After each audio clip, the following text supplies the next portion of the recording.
Hi everyone, welcome back to my channel. Hope you're all well. It's lovely to see you here again today. Today I'd like to talk to you about one part of mental health which I struggle with all the time, and I'm sure many other people do as well, because it's a right pain, and that's rejection. That feeling of being rejected is just awful. It's a really unpleasant, isolating feeling where you just don't feel good enough.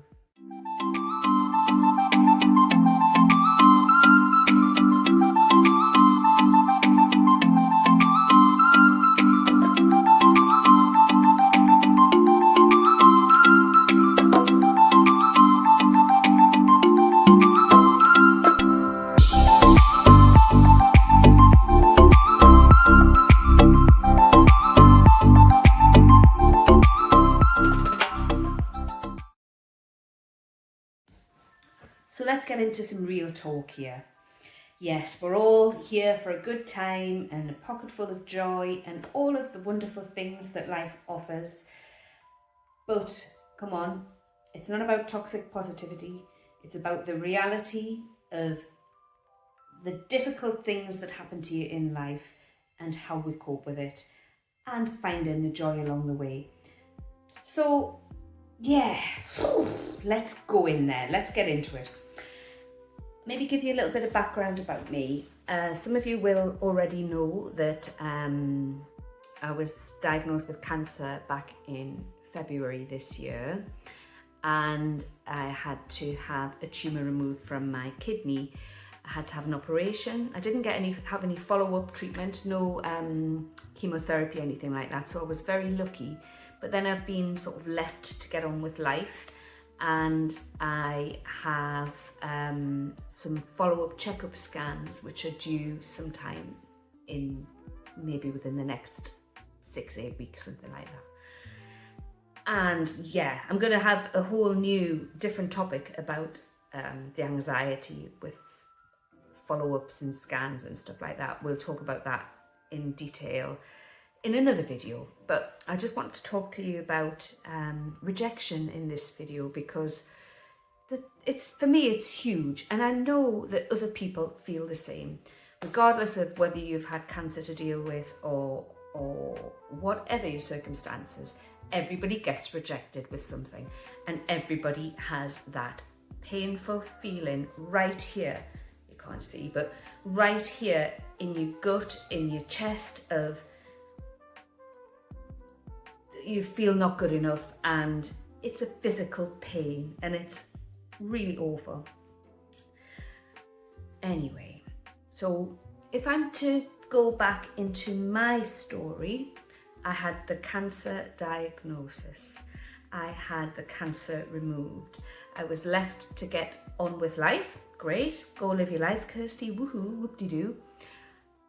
And I found getting back to my life really challenging. I'm doing it, and I'm taking it on every day. Every day I get up and I go live my life the best I can.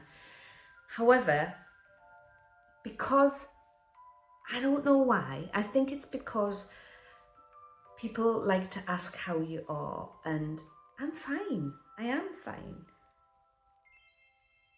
But physically I'm fine, mentally I am fine, but some days I just feel awful, and I'm in fear most days.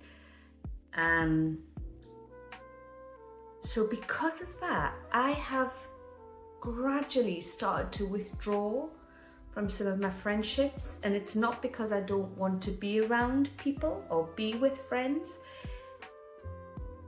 It's like I feel like my life's on hold until I get these follow-up scans out of the way. Once I get the follow-up scans and they say, go live your life, go on, you're fine, then I feel like I have the freedom to live.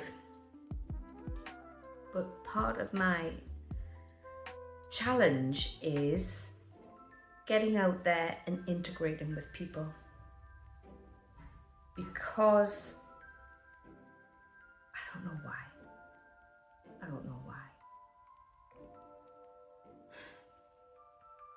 And because I've been withdrawing from people, people tend to withdraw from you. And the worst thing is, you start to sort of disappear from the world a bit. And when you disappear from the world a bit, people forget about you. And it's not that because I don't want to talk about cancer all the time. I don't want to talk about recovery and stuff. I just want to be the person that I am. And that's really, really hard because cancer doesn't define me, but it's a huge part of my life right now, and I have to accept that. And it makes me so sad that it's got in the way of me being around people as much as I'd like to. Because I've been withdrawing myself from friendships. I mean, I'm not saying that I'm not being friendly with people. It's more, I choose not to go to some events, or I need to rest, or I just feel overwhelmed, or whatever reasons that, and it becomes habitual. And then the less that you go out, the less that people remember, oh, Kirsty's never been here for a while, or that kind of thing. And then sometimes when you turn up at events, you feel a bit lost. Feel a bit lost because I guess you lose the flow. And then you feel rejected. That's just awful feeling. It's a really horrible feeling. Some of my friendships have sort of fizzled a little bit because of the cancer, maybe, because I've not been proactive in the friendships. Perhaps maybe people feel uncomfortable talking about cancer, or maybe just people don't really know what to say apart from, oh, you look great, which is what people say. And yeah, it's difficult. And another thing is, I'm not working at the moment, so which is great for me, but I'm really lucky that I'm able to not be working at the moment. I cut my cloth and I don't spend money, but because I don't spend money, I don't go out and socialise with people, blah, blah, blah, you know how it is. But yeah.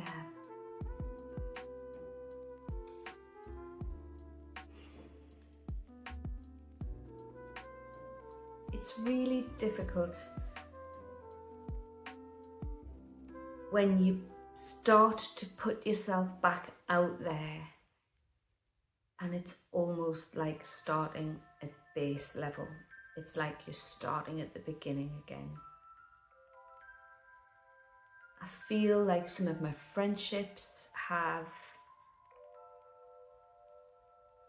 they're still there, and it makes me so sad that some of my friendships aren't as deep anymore.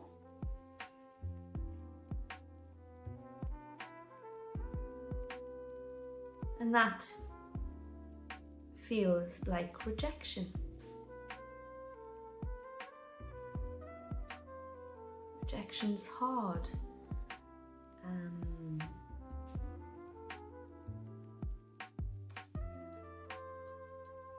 There's been a few times that I've not been needed for things, that I was expected to be there for something, and I'm told just beforehand that you're not needed now. Gosh, that's hard. It's hard because sometimes that's all you've got. You know, that one event maybe that you're looking forward to. And that's on me, because I'm not, you know, I'm not the responsibility of anyone other than myself. I'm only responsible for me. But when you're informed last minute that an event that you've been looking forward to wasn't going ahead and not given a reason why, and you again spiral, the brain starts to get into overdrive and the mind starts to think it's because you're not good enough, it's because you look stupid, because you say silly things, and because nobody likes you, because you're a failure and you're rubbish, and then you just spiral into worse.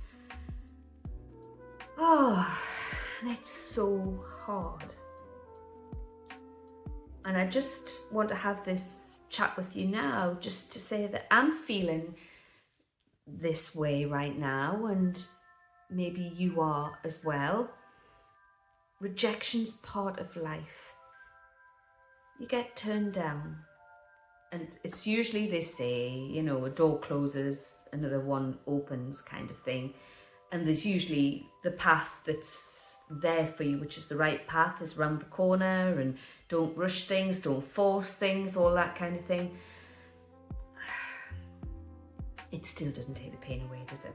It still doesn't take that hurt of rejection.